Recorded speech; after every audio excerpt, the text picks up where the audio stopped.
जनतेची माय माऊली तूच पिता तू भ्राता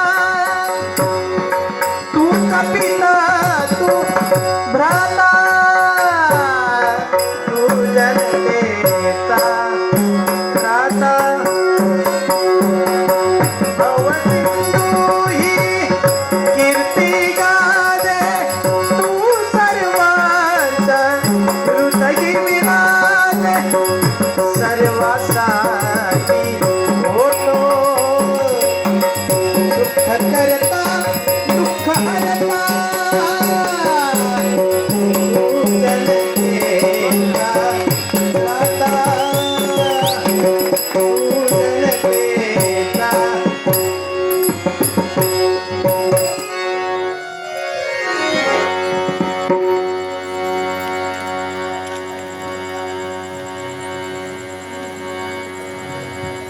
अरे वा, या माझ्या दरबारात चौफेर दृष्टिक्षेप टाकण्याचा प्रयत्न करतोय.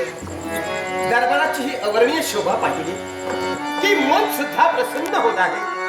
का हो नये, ही तर माझ्या पूर्वजांची परम पुण्य आमच्या मातृपितृ देवतेच्या आशीर्वादाचं अभेद्य कवच सदैव आमच्या शिरकमली असल्यामुळे आज या गणगंज राज वैभवाचा आस्वाद आम्ही घेत आहोत. हे गदांत लक्षित राज वैभव बघत असताना सुद्धा या तमाम जनतेला आतापर्यंत कुठल्याही गोष्टीची कमी ठेवली नाही.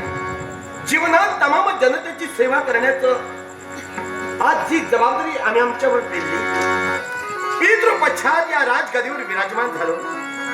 रत्नजडित हे राजकिरीट आमच्या मस्तकी रोवण्यात आलं आणि लाखांचा या पोशिंदा म्हणून या रत्नजडित आसनावर विराजमान होऊन लेखणी अंकुशाने लगा ही राज धुरत धर्म अर्थ काम आणि मोक्ष हे चार पुरुषार्थ अंगीकृत केले आणि राजा कौशल्या संज्ञेला पाहिजे. या पवित्र अशा राज घराण्यात आमचा जन्म झाला.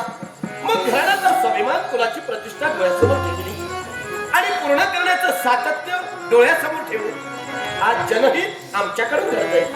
आज जनहित घडवत असताना सुद्धा ही जनतेची एक प्रकारची सेवाच नव्हे का? आणि म्हणून